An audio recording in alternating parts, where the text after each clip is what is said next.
విలువల పరిరక్షణకు ప్రతీకగా నిలుస్తున్న సృజన సాహిత్య సాంస్కృతిక వేదిక నెల్లూరు ఆధ్వర్యంలో 168వ కార్యక్రమం ఘనంగా జరిగింది.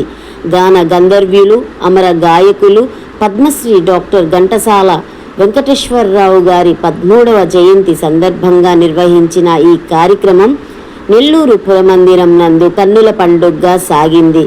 ఈ కార్యక్రమం సృజన సాహిత్య సాంస్కృతిక వేదిక అధినేత దగ్గుపాటి రాధాకృష్ణ గారి ఆధ్వర్యంలో ఉదయం 9 గంటల నుండి రాత్రి 9 గంటల వరకు నిర్వహించారు. ఈ సందర్భంగా భగవద్గీత శ్లోక పోటీలు ప్రత్యేక ఆకర్షణగా నిలిచింది. పోటీలలో ప్రతిభ కనపరిచిన విజేతలకు ప్రథమ, ద్వితీయ, తృతీయ నగదు బహుమతిని అందజేశారు. అలాగే విచ్చేసిన అతిథుల చేతుల మీదుగా సర్టిఫికేట్, జ్ఞాపికలను అందజేసి ఘనంగా సన్మానించారు.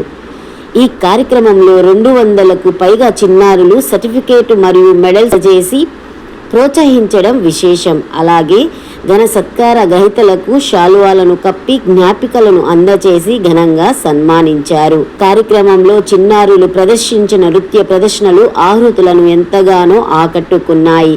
ఆధ్యాత్మిక, సాంస్కృతిక విలువలు సమ్మేళనంగా సాగిన ఈ కార్యక్రమం అందరి మన్ననలను పొందింది.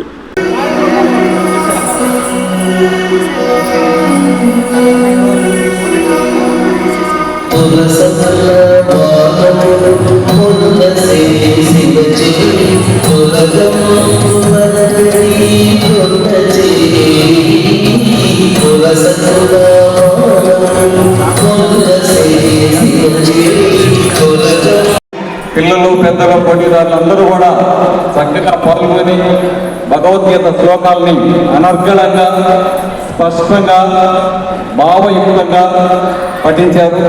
శ్లోకాలతో సహా, ఈ తాత్పర్యాలతో సహా వారందరికీ కూడా హృదయపూర్వక శుభాకాంక్షలు, అభినందనలు తెలియజేస్తున్నాం. అయితే తిరుపతి నుండి, పలు ప్రాంతాల నుండి వారు ఉదయాన్నే రావడం వల్ల ఇంతసేపు గడపడం భావ్యం కాదు. అలాగే వారికి ఇబ్బందులు కాబట్టి వారు అందరూ కూడా వెళ్ళారు. ప్రతి ఒక్కరికి కూడా మెమెంటో, సర్టిఫికేటు, అలాగే మెడల్ని బహుకరించడం జరిగింది. నగదు బహుమతులు, విజేతలకు నగదు బహుమతులు, పోటీదారులందరికీ కూడా మెమెంటో, సర్టిఫికేటు, మెడల్ని బహుమతి ప్రదానం చేసి వారు తీసుకొచ్చి వాళ్ళు వెళ్ళడం జరిగింది. వాళ్ళందరికీ కూడా హృదయపూర్వక శుభాభినందనలు తెలియజేస్తున్నాం.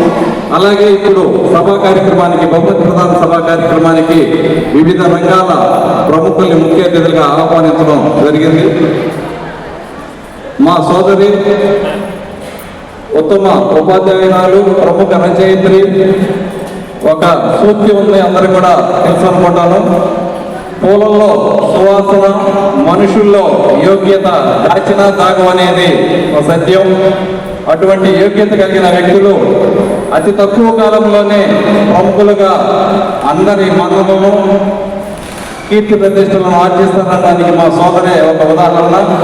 ఎక్కడ రాష్ట్ర వ్యాప్తంగా, ఉభయ తెలుగు రాష్ట్రాల్లో ఎక్కడ ఏ కవి సమ్మేళనం జరిగినా, ఆన్లైన్ కావచ్చు, ఆఫ్లైన్ కావచ్చు, ఏదైనా కూడా చక్కగా పాల్గొని బహుమతులను సొంతం చేసుకొని కీర్తి ప్రతిష్టలు ఆర్జిస్తున్నటువంటి సోదరి పాత్రపల్లి నాగేశ్వరరావు గారు ఈ కార్యక్రమానికి వ్యాఖ్యాతగా వ్యవహరిస్తారు. వారిని మీ అందరి కరతాళ దూరం మధ్య వేదికపైకి సగౌరవంగా ఆహ్వానిస్తున్నారు.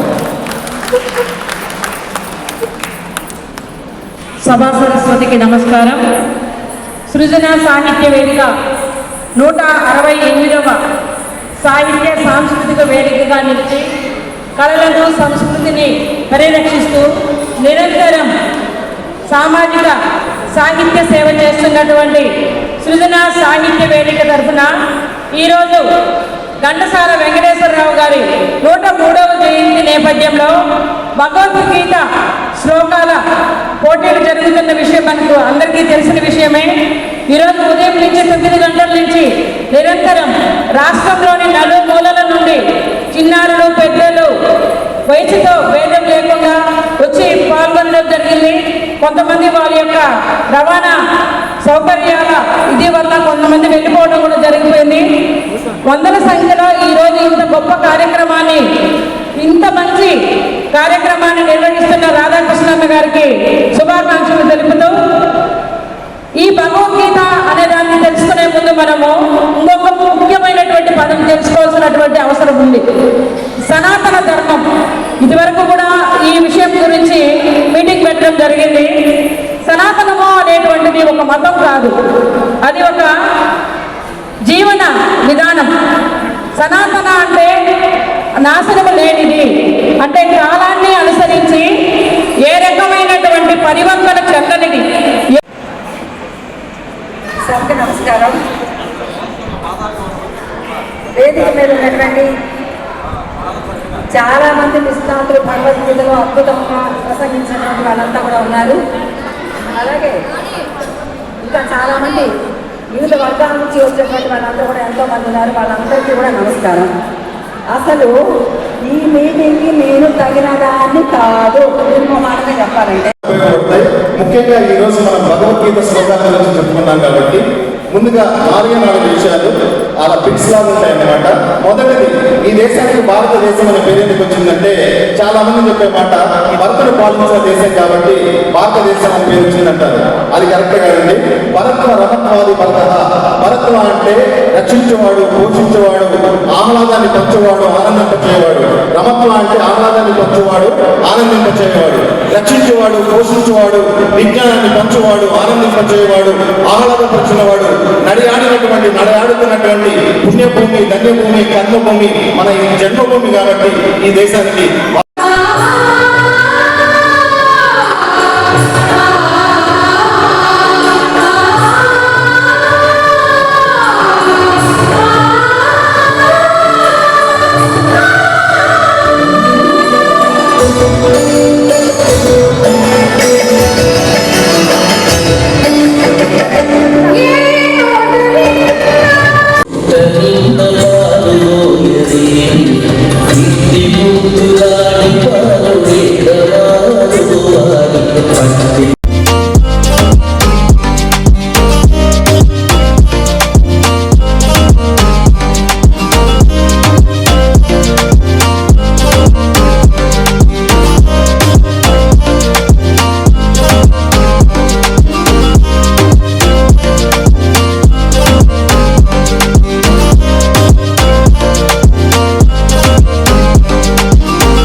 మరిన్ని నెల్లూరు యొక్క సమాచారం కోసం చూస్తూనే ఉండండి మా కల్చర్.